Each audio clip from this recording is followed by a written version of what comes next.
Hello, everybody, and welcome back to the Snapshot episode 48. I'm Brendan Patrick, joined always by Marvel Snap Phenom, KM Best. KM, your week in Marvel Snap, sir. Pretty relaxing. I've enjoyed Annihilus a lot. Like, I am a little bit surprised. I feel like it's a card that I'm higher on than most other people are, where I'm just like playing these small Annihilus packages and not really investing very heavily. I think it's a little bit of a supporting player. Like, it's not, oh my god, Annihilus just came out, it's the best card ever, you have to get it. I don't think he's that, but as far as useful supporting players in decks I think could legitimately be good, Annihilus has been great for me in Darkhawk shells. He's been great for me in bounce shells. Extremely successful with both of those in the Annihilus context recently. And that's most of what I've been playing because he's a really I just like him. I like playing Marvel Snap the way he plays Marvel Snap. It's very, very interesting. I do think that, over investing in him is a great way to lose. But if you just put the right amount of Annihilus stuff in a deck, it's a very powerful thing to be doing, I think. It is really, really strong. And that's a solid place to be. It really is. Now, you do end up with some awkward low-key matchups, but it's not that bad all the time. Each game has to be taken as a sort of different thing. You have a Black Widow to maybe stop them from drawing Loki on time. Maybe you can disrupt them enough with your rocks and whatnot. Out of really either a Annihilus shell, there's going to be some other disruption in there, I think, at this point, because you're not playing it on its own as a junk card. You're playing it as a supplementary piece to a strategy that probably already has disruption in it. So overall, my week in Marvel Snap been filled with a lot of giving my opponents voids, is how I would describe it.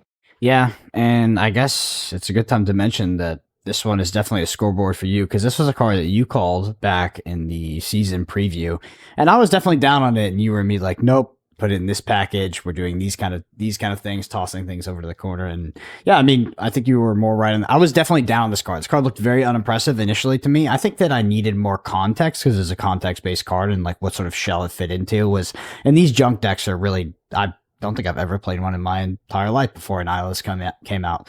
But you definitely did nail this one, I think. What do you think about the changes to the metagame with Annihilus? Do you find Annihilus to be a fun and engaging card, or is it a little bit annoying sometimes? The thing with Annihilus is the mirror matches are so damn bad. Like, when I'm playing this card, the number one thing I don't want to see is my opponent playing the hood, because it's like, oh god, you're playing this card too. Like, it's so bad having to deal with like how the Annihilus mirror plays out, or even like pseudo mirrors. They'd be two totally different Annihilus decks. The only thing that keeps me going is knowing that they're probably thinking the same thing. They're just like, oh my god, it's another Annihilus guy. They have to deal with my Annihilus. It's the only thing that keeps me going. Like, it's not objectively bad. Like, mirrors are usually kind of annoying for both players. It's just like, you always feel like it's worse for you than it is for them, because you're you and you don't see the ways in which it's bad for them as well, because you don't see their hand and all that. But yeah, it's one of those things where it's like, if I see my opponent play the hood, there's like a little mental sigh a little bit. That's funny. That's an interesting dynamic that happens in card games. I know it happens with the mirror, right? Where you are aware of your opponent's sort of nut draws, their outs, and then you see that curve unfold in front of you, and you're like, oh my god, what if I could draw like this? I will say that I've faced this dynamic more actually playing against other decks that are not my deck, particularly when I play any sort of like slow based control deck or combo deck in a game, and I play against an aggro player, and I'm just like, dude, this deck it does the thing every single time, and it's so easy, it's so straightforward. How do they always 1, 2, 3, 4 me? And then I play the aggro deck, and I'm like, wow, it's turn 6. I have one card in hand. My board is white. Like, this is a terrible experience. I don't. See, that's the thing about aggro decks that I really liked, is that like one of the things, and I miss this in Snap. Legitimately, I do. Like, because one of the things that the retreat button does is make it very often wrong to be like, all right, I'm asking, do you have it? I'm playing, do you have it, right? And because Snap has such small deck sizes, they very often do have it. You're very incentivized to retreat in those do you have it situations, unless you have a very specific reason to believe that they're not going to have it. And I think that like part of card games that I love the most is that living on the edge element of the do you have it. And that's why I liked aggro and other games so much. And I do think that like forcing myself to be smart and retreat those spots does like where's the octane? I need that high octane. Do you have it? I need to play high octane coin flips. That's what I want. It's funny because the reason why I archetypically stray away from aggro is actually just the avoidance of a bad feeling. Because when I play aggro and I lose to control or some sort of mid range deck, it genuinely feels terrible. Like you're low on cards in hand, your board is like you just don't have a lot of outs, right? And I think that's like the worst card gaming experience. And I remember I had like this sort of animosity towards control players when I first started playing card games because I was like, who would play that deck? This deck sucks. It just locks me out. This is a terrible deck. These people are evil. And then I realized that I was actually secretly a control player. And I think that you sometimes you get ran over by aggro, but you can just toss it up. You're like, it happens. But that long drawn out loss that happens when you play an aggro deck into a control deck and you start losing, it's terrible, man. It's terrible. So I think that part of the reason that like players who are pretty good tend to gravitate towards control decks is they get to feel like they're in every game. Yeah. Which is a fallacy, right? Yeah, it's a fallacy. And I think players like feeling like they're in every game more than they like winning in an objective sense. They like feeling like they have a chance more than they like, punting a matchup and just being like, well, if I run into it, I lose, but I beat everything else, right? And sometimes, depending on what the percentages actually are, that can be the absolutely correct decision to make, but you don't want to make it because then you'll feel like it's such an idiot if you run into that thing. Yeah, for sure. I mean, I faced this dynamic at the second Flesh of Blood Pro Tour where the best deck by far was an aggro deck. And it was a specific aggro, not the archetype of aggro. And of course, if you play that deck, you're going to face the mirrors. And it's like, do I take the deck that's sort of like 20% worse and try to target this deck and try to get... Yeah, so like at that kind of percentage, it's like, no, you just take the deck. And I did. And I'll tell you, I was miserable because I played those mirrors and I felt like I was spectating my own games. They were just unfolding in front of me and I simply was a spectator, and I got to slowly realize that I had flown across the world, paid all this money, and now I was sitting there watching myself get dunked. And I'm just like, ugh. Yeah, see, that's actually the thing that people hate, right? Like, it's the context around it, right? Like, oh, I only have so many games. I want to feel like I'm in all of them. And that can apply whether you're at like a big tournament, or I think this is where it happens in Marvel Snap the most. Like, you're right about to hit infinite. Yep. And you start playing insanely safe, right? Yes. And I remember back when there was a time period back when my infinite climb was pretty hard in like the early seasons. And I remember one of my sort of thoughts or philosophies when I got closer to it is like, I know my win rate is like 65 or 60%. It was high. It was a good win rate. I can't blow it. So I just never snap. If I don't snap, see, that's a fallacy. Like, that's a fallacy. Just play right. Like, it's like that's what I really wanted to drive at with this. It's like there's this. People talk about tilt only in the sense of like, oh, you're getting angry, so you're playing aggressive and you're like making mistakes. But tilt is also playing too passive because you're afraid to lose what you have. And I think that is a worthwhile thing to examine. That's also a leak. It's the same. It's just the opposite side of that coin. Yeah. And I will say in retrospect, I mean, that was definitely a new, like sort of a noob thing to fall into, right? No, I do it too. For sure. Yeah. Well, what I mean to say is that I have now come to the realization I think that was objectively incorrect to do, although it was at one point my strategy for climbing, because I would hit that 99 and the concept of losing an 8-cuber, which could have been 5 hours, like it could have been, 4 or 5 hours of grinding sometimes, because, you're going up and down. It was terrifying to me. Like, I was just like, if I lose 2-3 of those, I'm gonna have to go on like a retreat or something. Like, this would be bad. I can't do that. You click the retreat button and you're instantly transported to like getting yoga and hot massages. It's just like, I'm gone. I'm out of here. I couldn't handle it. All right. In other news, we got an update from Second Dinner. They said it's the end of the year holiday season, and there will be slight changes to the timing of major patches and OTA balances until the new year, as announced by Second Dinner on Marvel Snap Discord. Read off. Basically, there's a patch on 12.5 and a patch on 1.9, and that's it. No OTAs or anything like that, from what I understand. Any thoughts on this, KM?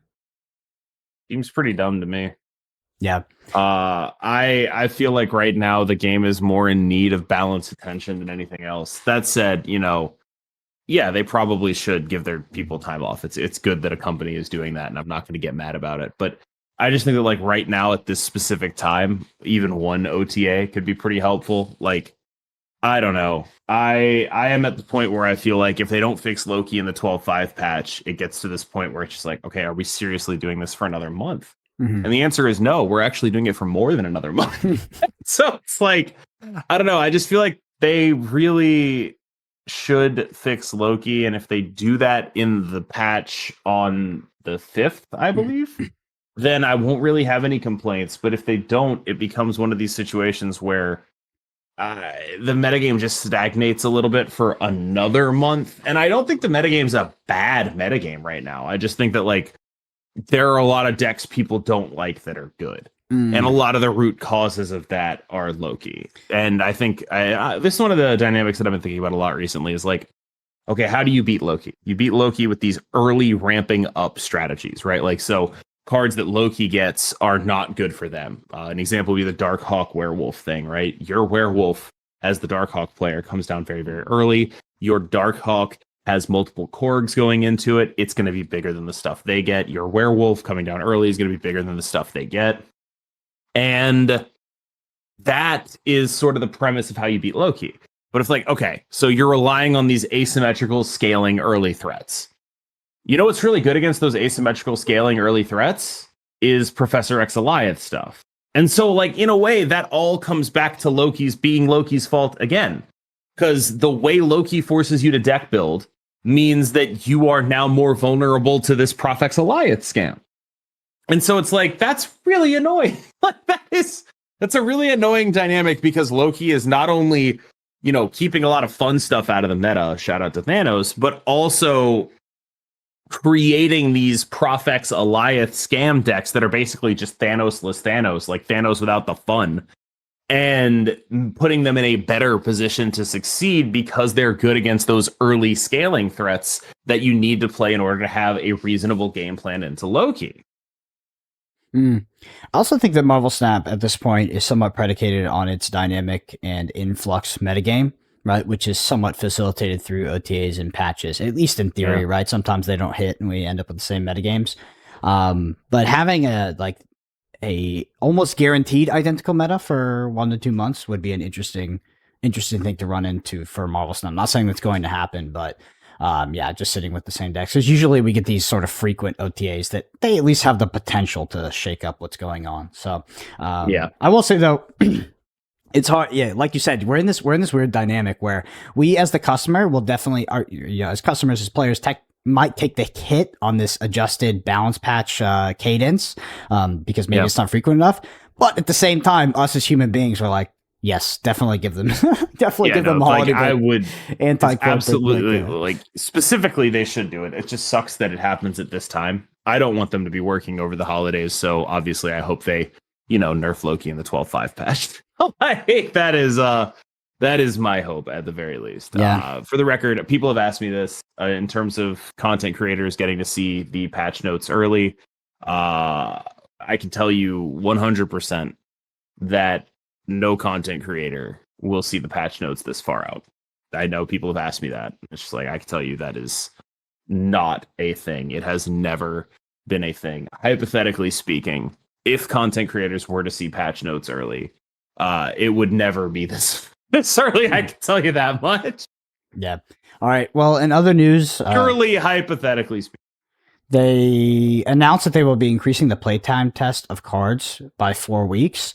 Glenn specifically said that this isn't to actually make the cards more balanced, just to figure out if they're fun and engaging to play with, right? So they don't expect that the addition of this time is going to help them, or I don't know if it helped them, but he said specifically like break the meta, crack the meta. He said it's just not enough time to do that. And ultimately this is just to figure out if the cards are actually engaging and fun to play with for the player.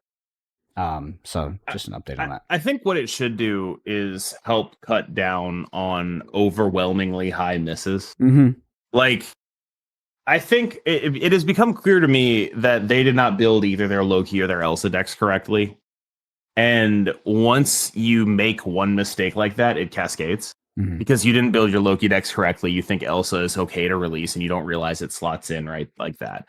And then you nerf Elsa. And so you're like in a world where you were playing with the other Elsa, but the cards are coming out balanced for that other Elsa world, and now you're like, oh man, werewolf is really, really good. I don't really understand this. I feel like maybe we need to do something about this. And then, you know, you nerf Loki a little bit, and then you realize, oh wait, because we got rid of Mobius, Quinjet is now a viable card again. We reverted the collector nerf, and now Loki's just the best deck again.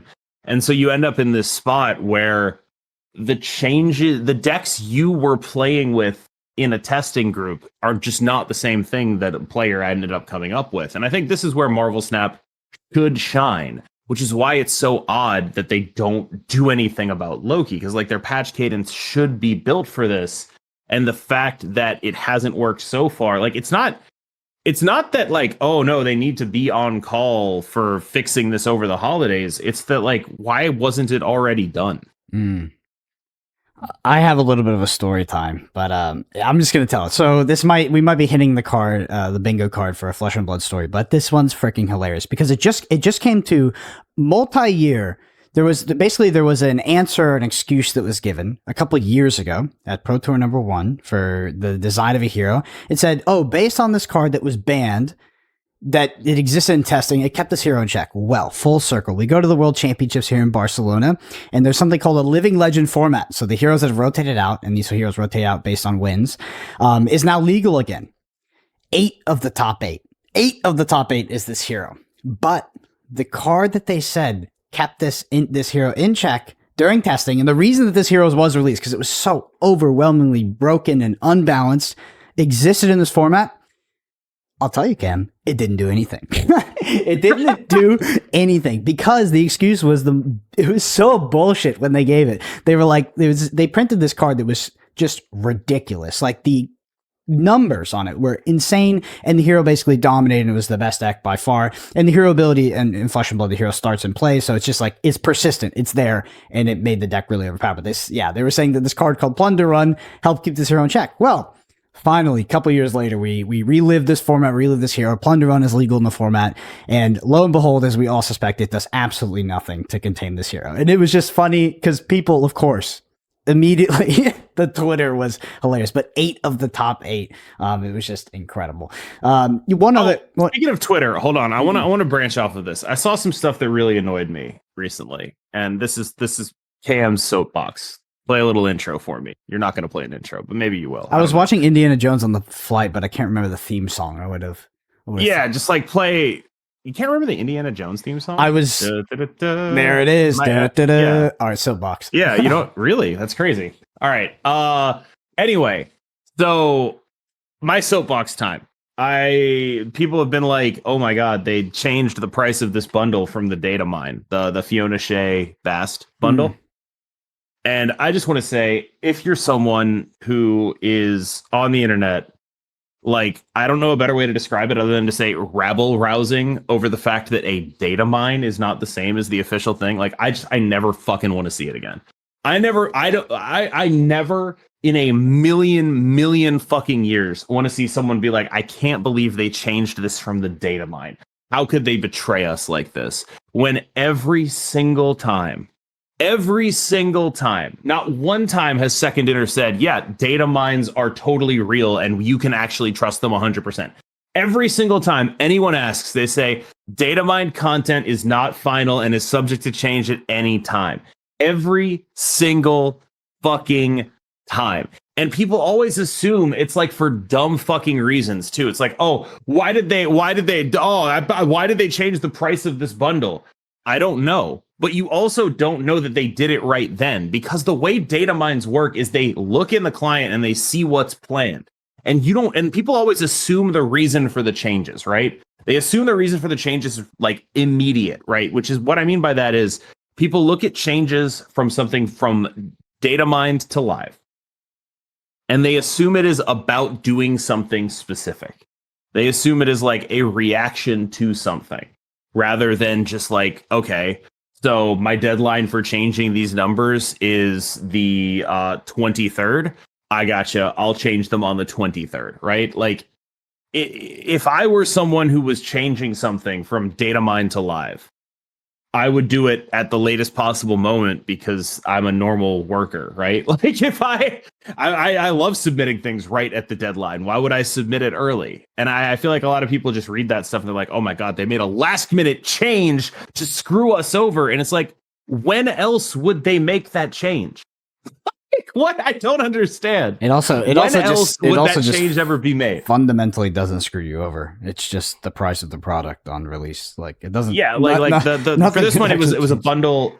A bundle that was $5 went to $20 and had more than like it 4x'd in price and more than 4x'd, I think, in terms of contents. Yes, they just changed it.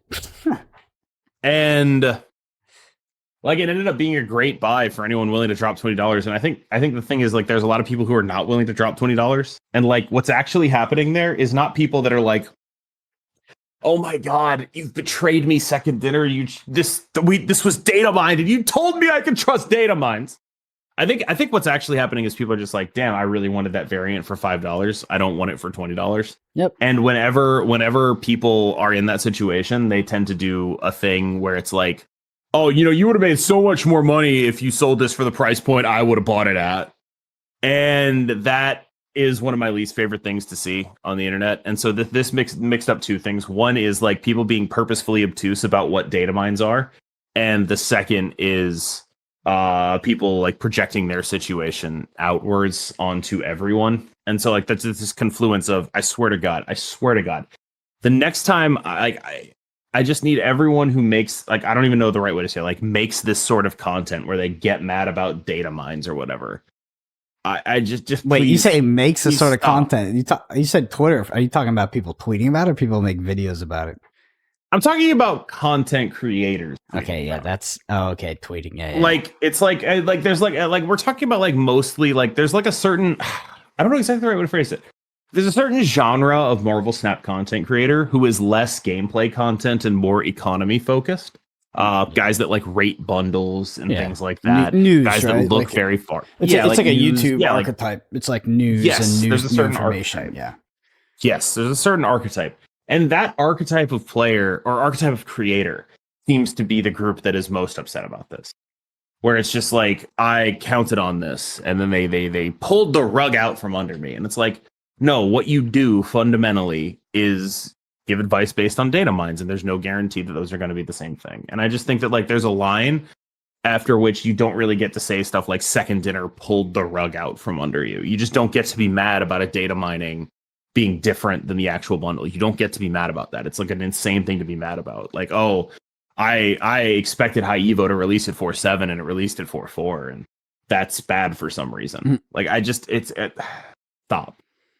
Yeah, I honestly just don't take YouTubers too seriously, and that also includes us. To be honest, like if people don't know about it, if people ever complain about like, it's actually never happened with the same Snapshot. If you see like a thumbnail is clickbait and you complain, people got to realize that like the YouTube algo is like, it's terrible. It incentivizes the most degenerate If no one's behavior. complaining about our thumbnails, do we need a new thumbnail guy? You're on notice. Yeah. If our thumbnails aren't clickbaiting enough to get people complaining about it, that means we're not getting enough clicks. If they don't have absolutely nothing to do with what's talked about in the video, they're unusable.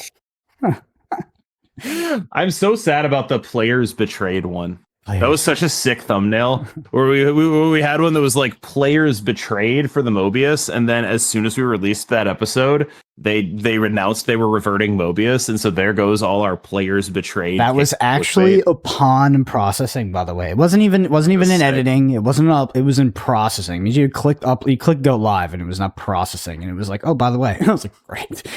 All right, players not betrayed. The next thumbnail, by the way, is Player Faith Restored. So,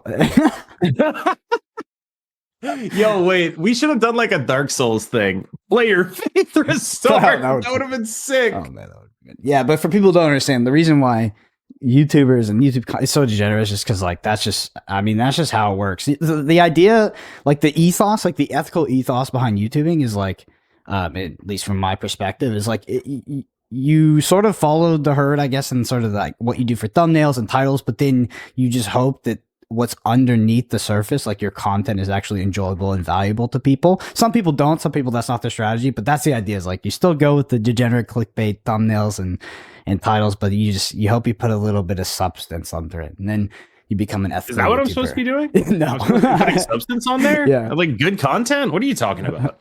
Yes. All right. Last update here is that last news update on series drops coming by the end of the year, they say. So we'll just hold our breath on that because we spoke about that topic ad nauseum at this point.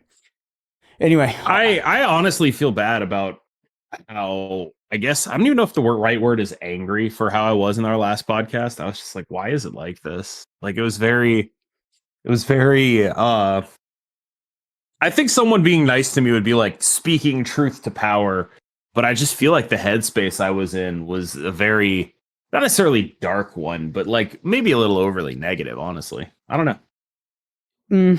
Yeah. I don't know if it's overly negative. It's just like maybe it's such a negative situation that talking about it accurately feels like it's overly negative. It's interesting. Like it's just it's a weird topic to talk about, and also in the context of like how overbearing the topic becomes in like a podcast, when really the only reason we have the conversation is because we think it's like the best card games ever made. And it's just like, yeah, it does become tiring, both I think on the listener side and on like the host side. Like it's tiring for us too. It's like, okay, week 4, it's like these fucking series drops. It's like what? I don't know. Anyway. Speak for yourself. I love talking about that. Let's head into the bend and snap here. By the way, we had so many questions this week. I literally could not get to all of them. So I just want to thank everybody who engaged with the video. And if you want to get your comment read out on next week's pod, shoot us a comment on YouTube. We'll get it queued up. First one here comes from Chris Steele. They say, Agatha has a high win rate because people don't care at the bottom of Infinite. We test decks, play casual, snap, and stay when we shouldn't. And there are a lot, and you said it capitalized lot, of Agatha decks down here. I typically play at 100k plus rank, so the numbers may be real. They just aren't playing Infinite ladder climb. So our theory was like, are these bots? Are these like bots that are farming accounts? Like what's going on here? So maybe people actually enjoy playing Agatha. So the thing about me, the thing that trips me up is that there's 2 assumptions here, right? One, that people play well, not assumptions, but 2 things happening. One, people play casual decks and don't care about winning at very low, 100k plus Infinite. And 2, that those people also enjoy playing Agatha decks. And the second one is surprising to me. I think there's a third one, which is that even if you're doing that, you're losing to Agatha decks somehow. Like that's the other one. Like how casual do you have to get? But yeah, that makes sense to me. 100k Infinite definitely sounds like a completely different game. Yeah. And well, speaking of completely different game, the next one comes from Neon X2. They say, I'm not sure KM's take on the meta is entirely fair. I do agree with the notion that we just went from an Elsa shell and everything to a Wolf shell and everything, but the meta is pretty diverse at other levels that aren't top 100. Not to mention there are a lot of players in that bracket that use decks that aren't the ones mentioned. So I will say before I pass over to KM, the Neon, you are correct. You are correct in pretty much every way. But I will say that from our perspective, or specifically from the perspective of KM, he is just relaying his game experience, which unfortunately is not down at those ranks. So that is like the meta that you are relaying is the meta that you are experiencing. But what Neon says is I think there's a thing that shows up in a bunch of different card games where someone is like, oh, you're in a bubble, right? Oh, you're in a top Infinite bubble. And I think what people should understand is if you're gonna like get granular enough to say that, everyone's in a bubble. What are you talking about, right? Like wherever you are is where you are, and the surrounding players that you play are your bubble, no matter what. When you're in rank 40, you're in a bubble. When you're in like top 40, you're in a bubble, right? And so I think people that discount those experiences because it's like, oh, you're in a bubble, right? Which bubble, if we assume that everyone is in a bubble, which bubble do we think is going to be more accurately reflective of how strong things actually are? The bubble where people are trying to win, or the bubble where they're not? And I think that's like this, because like right now in Hearthstone, I don't really know the details, but it shows up on my Twitter feed sometime. There's like a bunch of people saying that like high legend players are in a bubble. They don't know what they're talking about. This card, whatever card it is, some snake thing, I think. Oh, I've seen that card. It's ridiculous. Is like OP as hell and needs like a bigger nerf than like the high end players are suggesting. And it's like, okay, there are 2 things going on there. The first is it is correct that they should balance for the wide range of players rather than just the high infinite ones, but it is also, or the high legend ones. It is also correct that generally speaking, I would trust the impressions of a high legend player in terms of what needs to be done to balance a card, because they are more actually able to be in tune with why a card is strong than someone else who is not really assessing it on that level. I'm not saying they're always going to be right. What I'm saying is, like, they're the ones playing in the environment that is most likely to give you the correct data. Everyone's in a bubble from wherever you are on ladder, no matter what, you are in a bubble. That's how that works. Your experience is not universal under any circumstances. But if we accept that everyone's in a bubble, I do think that it says something about the top end of where decks are being played to their highest capacity that should be listened to. That's all I'm saying. Like, what is more likely to give you accurate data? The place where everyone is playing Agatha, or the place where people are trying to win? What is more likely to tell you a real story about what the problems in the metagame? And I think the answer there is obvious. I think one meta has the opportunity to percolate to the other, while the other doesn't. Right. So the lower meta will not come up to the top, or the top over time, and with information being transferred and players maybe trying to optimize a bit more, like they could adopt that top meta, depending on the conditions. That being said, like top end players or top end ladders like this bubble, it can get degenerate as well. Like there can be this hyper optimized and tuning of decks that happens to just target a very specific meta, maybe at the very top end of ladder, and that's not representative of the larger sample size because these players just play against each other. So maybe they're playing like tech cards that you would never add in because you're facing 10 decks, they're facing one, right? So their deck list can be tuned for that. But I think the macro of it is that those decks, for the most part, are objectively the more powerful decks in the metagame, and that they, generally speaking, that is what I would default to. Again, we're talking generalities here, right? Like, it's not like it's going to be true in every specific case. You don't need to listen to me in every single case. Just like more of the time, if you accept that every matchmaking level is a bubble, because they all are, because that's what MMR is, right? Like, you're only going to be playing people around your MMR, and that is by definition a bubble. Then you want to look very closely at the top end of it. Mm-hmm. All right, the next one comes from Just Kajeld. They say, "Hey guys, listening from the first episode, love your content, keep it up. Really love the references to other games, although it gets out of hand sometimes. Makes me interested in watching what they are about too. Question, really loved the videos with guests. When are we doing more of those? It switches up the dynamic. Thank you for the content. Keep coming." So I feel like I don't know when I can recycle guests. Like, I just don't know. I think it depends, right? It depends on the guest. So what I like about the Snapshot guest episodes is that in general, they're not interviews. Interviews are not recyclable. Interviews are sort of a one-time thing, but generally we get people to come on and they just become a part of the topic, right? They're just a different perspective. Yeah. So I think because of that, they can be recycled relatively frequently. Also, people that are specialists in specific decks, so you think about Molt and Move, Lambie and Thanos, or honestly Lambie in any deck at this point because he's in rank 1. I mean, let's be honest, it's Lambie and Thanos and then Lambie and Loki. Yeah. Like, he's a degenerate best deck player. Yes. And it's working out for him. So those people are very recyclable, right? Because as that deck comes back to the metagame, you revisit principles, sort of key things to keep in mind while winning, etc. So, I mean, to answer your question, Cam, I think it's pretty often. To answer, okay, because like there's a bunch of people I'd love to bring on again, but I just don't know if I'm allowed to do that. Yeah, no, I think we're allowed to. I think the guest thing. So the thing about guests, and the reason why it doesn't happen as often is it's just logistically. I mean, it's actually infinitely harder to coordinate. That doesn't mean it's impossible to coordinate. It is just much harder than me and Cam. I'm pretty tough to coordinate myself. Do you know how often? Like, I feel like we recorded it 7 different times on this day. I mean, I woke up to this message was like, Cam, he was like, hey, we could do 11. He doesn't say AM or PM, by the way. And then he goes, or we could do it when I'm drunk. And I'm like, that was not an actual offer. That was not an actual offer. That was like a look. Normally we can record after my stream, but stream today is going to be a sponsored drinking stream. Ergo, unless you want to record with me after a sponsored drinking stream, we have to do one of those. How close do you think I was to taking that side of the offer? I don't think you were ever going to take it. I was really close, actually. Really? I was just the only thing. I mean, the Indiana Jones into the soapbox might have been a bit extended if we had been under those conditions. But you think it would have been enough? You think it wouldn't have been different?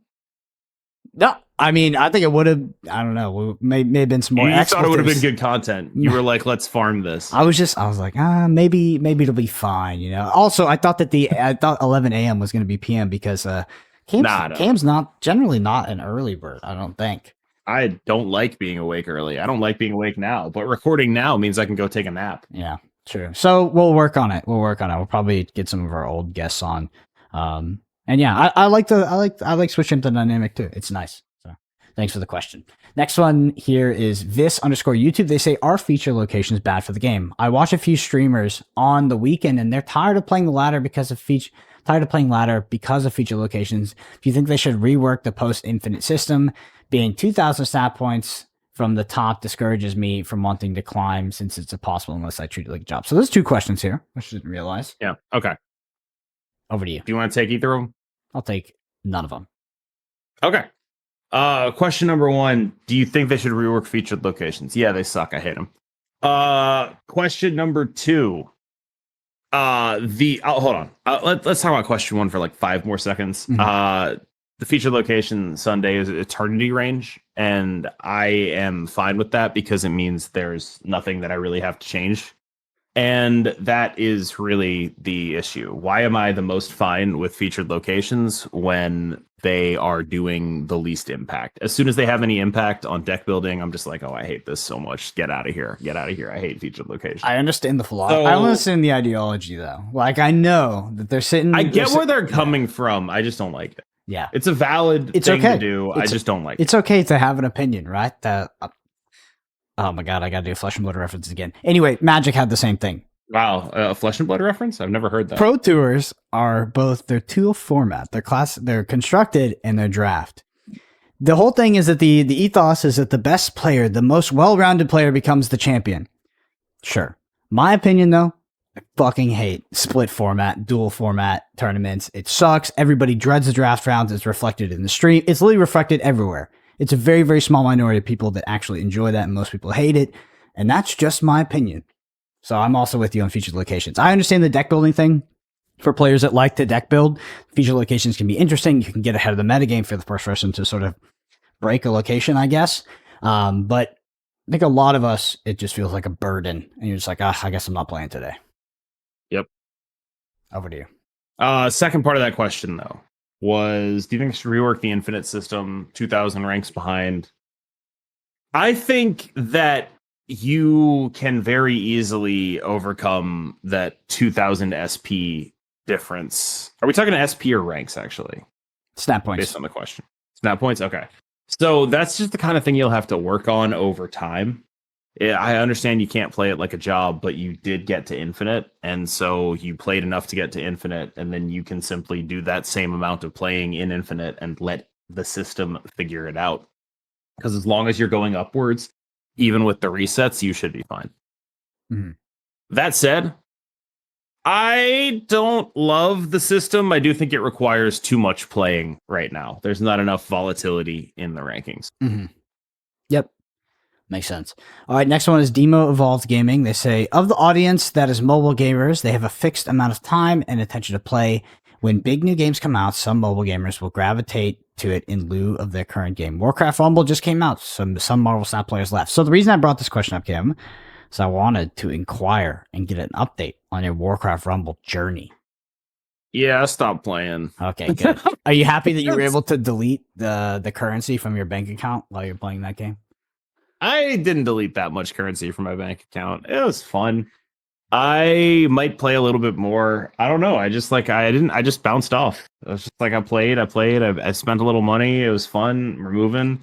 And then it was like, oh, the only content left in this game is heroics and PvP. And it's like, I'm not super into it. Yeah. It's like, okay, like the heroics, what it is, I'll tell you what did it to me. I was getting this consistent dopamine of finish a level, get gold. But with heroics, I have to do it with all 5. And Yep. it's like there's so much between that consistent dopamine, between me and that dopamine, that it just doesn't feel like it's worth opening the game and playing for 15 minutes, because I'll open the game and play like 2 of them. And it's like, I need that dopamine now. Give me the dopamine now. That'll keep me playing. Maybe I'm not a mobile gamer, but I will say that I played Warcraft Rumble for a little bit and I also bounced off. The concept of it's like, okay, hey, in order to progress, you just hop on your phone and do these tasks every day. It's like one of Dante's levels of hell for me. I can't imagine anything worse than like homework on a video game.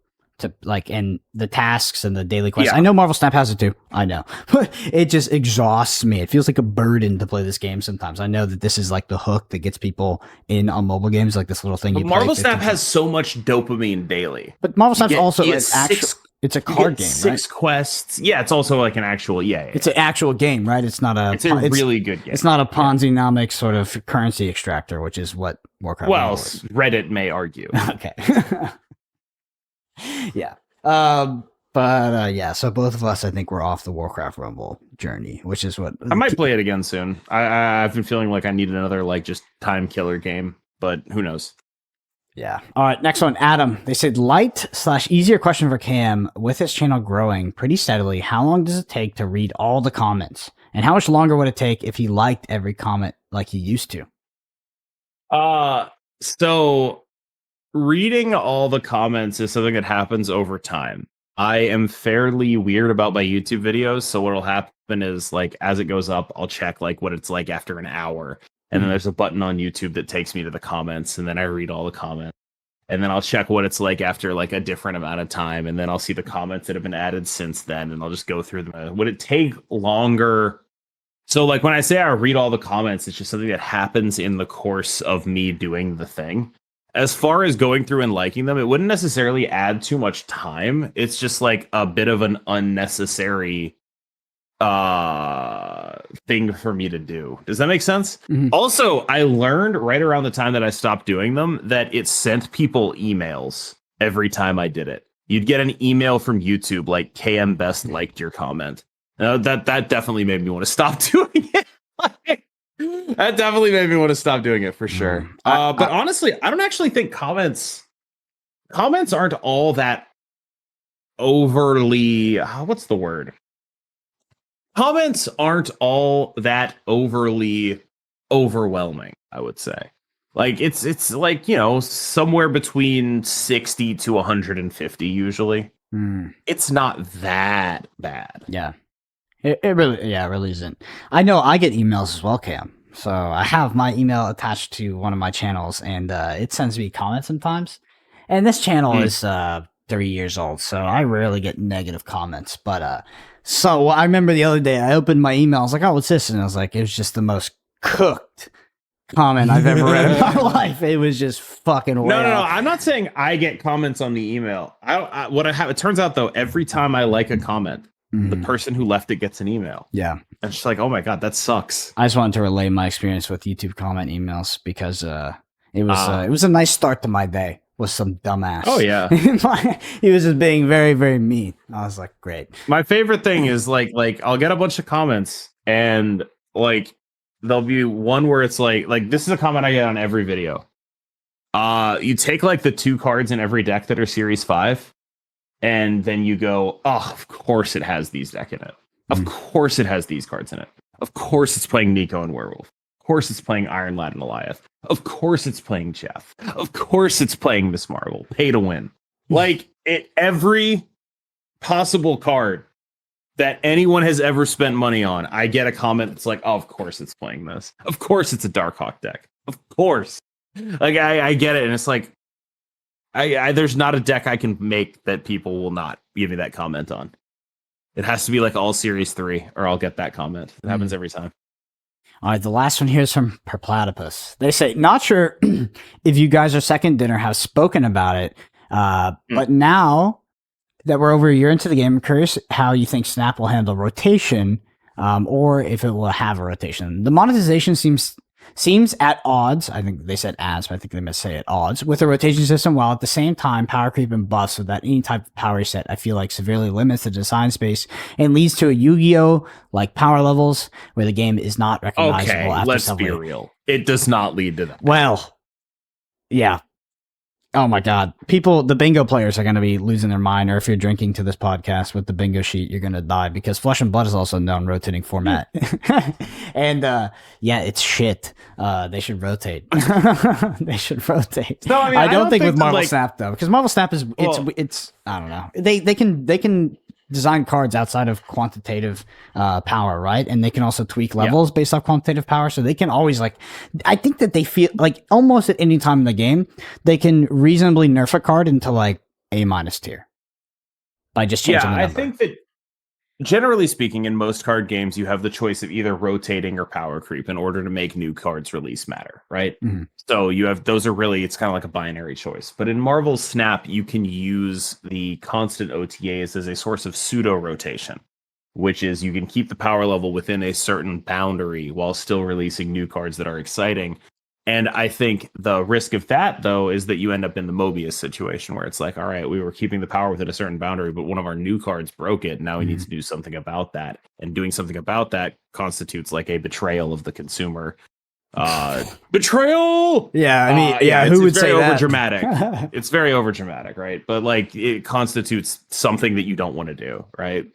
And so I think that that is the path that they have chosen. So I don't think it necessarily needs to be a rotation. I'm interested to see how long they can keep the balancing act up, because I think that it is, first of all, balancing act, phenomenal name for the segment, because get it, like they're doing a balancing act with balance. Very good there. Second of all, like I don't know how long they can keep it up. I think that it is a tightrope that they have to walk, and whenever they whiff, it ends up causing these ripple effects further down. Previous whiffs, like not nerfing Shuri when they nerf Thanos, or every patch where they haven't nerfed Loki, things like that. Yeah, I mean, like we talked about, so we talk about nerfing numbers up and down. You spoke about Mobius. I mean, Loki as well. I mean, Loki is the philosophical imperative of play. You have to play. Yeah, it's like Loki's just such a weird thing, because it's like it's probably not even that good. I think it's being underplayed right now because everyone's sick of it, and it's like it's probably not as good as people think it is. I do think it's the best deck, but it's not like the best deck by a million years, right?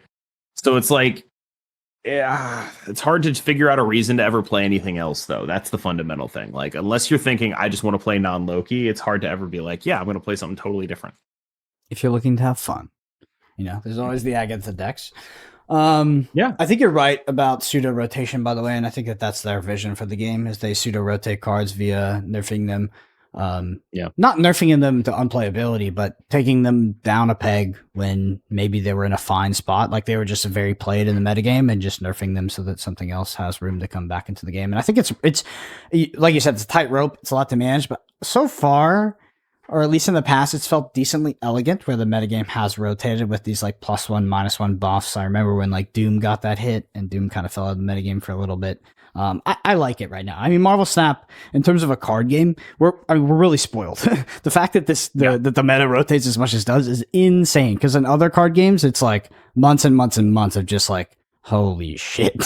You're playing like the actual same matchup, and there's cards that's obscenely broken. If it's a paper card game, you're stuck with it, and the only way out of that is with an errata, which is even worse. All right, and before we close out the show, let's talk about a deck list here, an Annihilus deck list. This is one that you posted.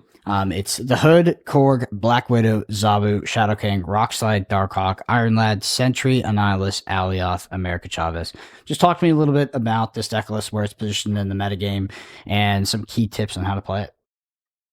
It keeps winning, and I keep feeling like it shouldn't. Whenever I play this, I'm just like, how am I not losing every game to Loki? And then you just like win them, and it's like, I don't really know how that happened. And my best guess as for why that keeps happening is like this deck, it influences luck. With the rocks that you play, with the Black Widow that you play, you end up coming out of a lot of games feeling like, damn, I got really lucky they didn't have their stuff there. But that's what your deck is doing, right? Like you're playing a deck that is specifically built on making sure they didn't have their stuff. And so it feels like you're getting away with something when you play a deck like this. Like you're just like, oh, how did I get away with this? Like, if they low-keyed me, I was dead at any time. They just didn't draw Loki. And it's like, well, yeah, of course they didn't draw Loki. They got Black Widowed and drew a rock. It's like, okay. But like, you don't get to count on that though. So there's like a bunch of weird things going on with this deck where you get a lot of these free wins for the low cubes because you don't know that your opponent is not going to low-key you on 5, and then it's turn 6 and you don't want to boomer snap them. And it's like, okay, if they low-key me on 5 and get my Annihilus, I'm like super, super dead with the lines that I've chosen. But what if they don't have the low-key on 5 and you just have to play like that? It's a little bit of an interesting situation, honestly, because the deck drags your opponent down, but you don't know exactly how much it's actually impacting them because you can't see the rocks in their hand or the lack of rocks. How do you feel about the mirror? I saw you post earlier about the mirror. And obviously you talked about on this podcast already. Is it something you're running into frequently? Is it a problem? Like, do you need to tweak the deck at all to consider the mirror? I'm again like continually surprised. Like, you look at this deck and you're just like, I don't get it. Like, how is this like it just looks so mid, and I just keep winning. I've got no real explanation. It just keeps working. Like, I just a bunch of good cards, and good cards do good card things. I'll tell you, I have not one time iron ladded into a Sentry yet. So maybe I'm just getting lucky. Yeah. Maybe, but like I think this deck it does a couple things pretty well. The first is set up for Eliath, right? Like, you have like your curve that's like Zabu into like Sentry Darkhawk, go like Zabu Sentry Darkhawk, or like Zabu Sentry Iron Lad into Annihilus Eliath or something like that. And the second is like you do some sort of turn 6 Annihilus plus the demon from the hood. And both of those are extremely powerful turn 6s. But one thing I've noticed is players are getting a lot better at blocking that second turn 6 by just filling up the lane. And so you end up in these different situations where you want to pick a different plan based on the situation that you're in the game. All right, makes sense. I mean, it's cool to see Annihilus sort of make a wave in the metagame. Maybe not the overwhelmingly overpowered and dominant card that we have had in the past that people have been snatch buying, but I mean, an interesting way to play the game that is competitive at the highest level. So probably a thumbs up on this release for us. And next week, by the way, Cam, it's the best week of the month because we get to do predictions for the following month's cards, and I'm super excited for that. We're gonna do a little teaser though this time, and just talk about the season pass card, which is Sebastian Shaw, 3/3. Win this and it says win this card permanently gains power, gain a +2 power wherever this is. What do you think? How often do we think this is better than Werewolf? When this card permanently gains power, so buffed. You give it +2 more power. So you like, so what's our floor value on Werewolf? You think is it 3? Well, because the key text with this guy is wherever it is, right? Like, if this guy gets an Okoye buff in the deck, or if this guy gets a Nakia buff in your hand, yeah, it makes him like a more playable card if you draw him late than Werewolf is. Because like the obvious comparison you want to make with a card like this is like, oh, it's a guy that gets +2 for doing stuff that's good already, so like the Werewolf comp is there. But I think the stuff that Werewolf is good with is much better than the stuff that Sebastian Shaw is good with. And so I'm not exactly sure how to evaluate him. I feel like he's going to be significantly weaker than Werewolf. But if it turns out that like Okoye Nakia stuff is actually just quite solid, this could be a really good card. When do we bring back like Sarah and Surfer and this 3-cost stuff? Is it just never coming back because of the Mobius design? I think there's a playable Sarah Surfer deck right now. I just don't think that it involves Nakia. Yeah. It probably involves Nakia, yeah. That's the issue, right? Because you want it, if you're doing Sebastian Shaw, you want it to involve Nakia, you want it to involve Okoye, and Silver Surfer itself would be +4 on it instead of +2. And so it's like, that's interesting. It's certainly compelling. And you can even play Mobius for the mirror if you want. Yeah. I'm just trying to think about floors, right? Where like if this guy gets buffed at all, he's already a 3-5 plus, which is a decent stat line. I guess it's less decent in the context of like Werewolf existing now, but it seems like a good playable card. Like I think it will make it will impact the metagame. It's not Loki, where it's not archetype defining, but it seems like it could be strong. Yeah. Yeah. It's interesting. So maybe this is like the destiny of season pass cards, is we have these sort of thumbs uppers. They're not just like, I think the context is going to define this one. Yeah, if for sure. there is a good like Okoye Nakia deck, and that ends up being powerful, and there's enough interaction to back up the power of this guy, then I'm kind of interested. I do worry about the existence of Shadow King though, because Shadow King right now is probably the best removal spell in the game, and this is a deck that really looks like it's going to die to Shadow King. Definitely. And I love me some Shadow King, to be honest. So, well, I mean, we'll see. We'll see on that one. Nothing close to like the Elsa or Loki, probably at this point. Honestly, I think Shadow King's the only thing keeping, like, when I talk about how Loki isn't the best deck by a mile, a lot of that is because Shadow King exists. It would be the best deck by a mile if they did anything to Shadow King. Do you think Shadow King would still be unplayable to 3/3 stat line? Or do you think it would be? Yeah, I've been thinking about this a lot. Something I say often is costing 2 is a superpower. And I was thinking about this, like, why exactly is that true? Why is it that costing 2 is so much better than costing 3? And here's the answer. 4-cost cards are the ones that actually can win lanes. You can win lanes off a 4-cost card. You mostly can't win lanes off a 3-cost card unless that 3-cost card is Werewolf. But 4-cost cards are the ones that can actually win lanes. So part of why Zabu is so good is it lets you play 2 of them, right? And part of why 2 costs are so good is it lets you play the 4-cost card that can actually win a lane plus your 2-cost tech card. And that is, I think, part of why I think of 2 costs as a superpower. It's also like if you discount a 2-cost, it's better than any other kind of discount that you can possibly get, right? It's a 50% discount off of Sarah. Yeah. 50% discount off of Loki. And I think that is another reason why it's kind of a superpower, but mostly it's that you can pair a 4 with a 2, and if that 2 can also win a lane, you can play 2 lane-winning cards. Final turn of the game, Shadow King and Darkhawk as an example of how this tends to go in a lot of the Darkhawk lists. Like, that is really, really, really, really strong. Costing 2 is so much better than costing. I like that. I didn't think about it like that, and what you said was very wisdomous. Like, that hit home with me. Like, that's a good way of explaining it. I thought about it for a while. I was like, why do I say this all the time? Because something I accept is true, but I've never really examined the reasons why that is. And I think it's because of the pairings with 4 for the most part. Yeah, I think the 3-cost slot also just has a lot of bloat, like it's a very competitive slot as well right now. Where 2 costs is a bit more open. And like, I mean, like you said, the 50% discount, the pairings with the 4 costs that can actually win lanes. I mean, that's probably what's really holding it. But that's an interesting way to think about the game. I hadn't really approached it from that perspective. Anyway. All right. Thank you. Thank you all so much for listening. I want to say, if you listen to this podcast, you enjoy it, the number one thing you can do is leave us a review. You can do it on Apple Podcasts or Spotify. It helps us so much. There's a video version of this on YouTube at youtube.com/@the_snapshot. Hit that subscribe while you're there. We're on Twitter, Brendan APG, Cam Best MS. Cam is streaming in the evenings, I assume. It's in the evenings. Correct. Yep. So no change there. Thank you all so much for listening. We'll see you next week.